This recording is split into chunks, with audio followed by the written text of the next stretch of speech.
کبھی کبھی زندگی کے سفر میں ہم ایسے موڑ پر آ جاتے ہیں جہاں آگے اندھیرا ہی اندھیرا نظر آتا ہے۔ ہر در بند، ہر راستہ بند، ہر امید خاموش۔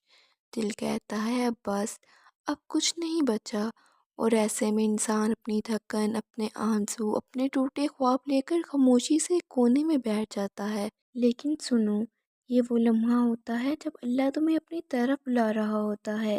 جب دنیا کی آوازیں تھم جاتی ہیں، تب دل کے اندر سے ایک اور آواز اٹھتی ہے، اب سجدہ کر لو۔ سجدہ، وہ لمحہ جب تم زمین پر جھکتے ہو مگر تمہاری روح آسمان کی بلندیوں کو چھو لیتی ہے۔ تمہارا چہرہ خاک پر ہوتا ہے لیکن تمہارا دل عرش کے قریب، اور اللہ کہتا ہے سجدہ کر کے قریب آ جا، میں سن رہا ہوں۔ پریشان حال انسان اکثر یہ سوچتا ہے کہ اللہ میری نہیں سنتا، لیکن کیا تم نے کبھی غور کیا، شاید اللہ تمہاری دعا کے ذریعے تمہیں بدلنا چاہتا ہے۔ وہ چاہتا ہے کہ تم اس کے سامنے آؤ، جھکو، رکو، رو، کیونکہ وہ تمہیں روتے ہوئے سب سے زیادہ قریب محسوس کرتا ہے۔ جب کوئی راستہ نظر نہیں آتا، تب دراصل ایک ہی راستہ کھلا ہوتا ہے، سجدے کا۔ دنیا والوں کے در بند ہو جائیں تو کوئی بات نہیں، بس رب کا در کھلا رہنا چاہیے، اور یاد رکھو وہ در کبھی بند نہیں ہوتا۔ کبھی کبھی تمہاری دعا فوراً قبول نہیں ہوتی، لیکن اس کا مطلب یہ نہیں کہ اللہ نے انکار کر دیا ہے۔ اللہ کہتا ہے میں تمہاری ہر دعا سن رہا ہوں، مگر میں جانتا ہوں کہ کب تمہارے لیے کیا بہتر ہے۔ شاید وہ تمہیں تھوڑا صبر سکھا رہا ہے، شاید وہ تمہیں مضبوط بنا رہا ہے، شاید وہ چاہتا ہے کہ تم اپنے دل کی ساری امیدیں صرف اسی سے جوڑ لو۔ جب تم تھک جاؤ، جب تمہارے کندھوں پر بوجھ بڑھ جائے، جب تمہارے دل میں خوف بڑھ جائے، تو بس ایک لمحے کے لیے رک جاؤ، سانس لو، اور اللہ سے کہو یا اللہ میں ہار گیا، اب تو ہی سنبھال لے۔ اور دیکھنا تمہارے اندر ایک عجیب سا سکون اترنے لگے گا، وہ سکون جو کسی انسان، کسی لفظ، کسی چیز سے نہیں ملتا، بس سجدے سے ملتا ہے۔ سجدہ وہ جگہ ہے جہاں تم اپنے سارے دکھ رکھ سکتے ہو، اور وہاں سے خالی ہاتھ نہیں اٹھتے۔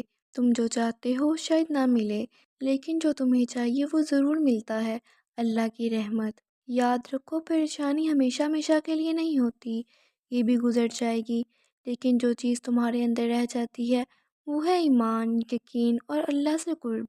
اگر آج تمہارے دل میں طوفان ہے تو کل تمہارے دل میں سکون ہوگا، اگر آج تمہارے آنسو بہہ رہے ہیں تو کل تمہارا چہرہ مسکرا رہا ہوگا۔ بس ایک کام کرو، جھک جاؤ، رکو، رو لو اور کہہ دو اللہ میں تھک گیا ہوں مگر تیرے بغیر کہیں نہیں جانا چاہتا۔ جب تم سجدہ کرتے ہو تو تمہاری روح کہتی ہے آج میں نے اپنا گھر ڈھونڈ لیا ہے، اور اللہ مسکرا کر تمہاری طرف دیکھتا ہے اور فرشتوں سے کہتا ہے یہ میرا بندہ ہے جو میرے سامنے جھکا ہے، میں اس کے دل کو سکون دوں گا، میں اس کی تقدیر کو بہتر بنا دوں گا۔ اگر آج تمہاری زندگی میں راستے بند ہیں تو شاید اللہ چاہتا ہے کہ تم راستے تلاش کرنا چھوڑ دو اور راستہ بنانے والے سے جڑ جاؤ۔ سجدہ کرو، دعا کرو، اور یقین رکھو کہ جو تمہیں لے کر آیا ہے وہ تمہیں منزل تک ضرور پہنچائے گا۔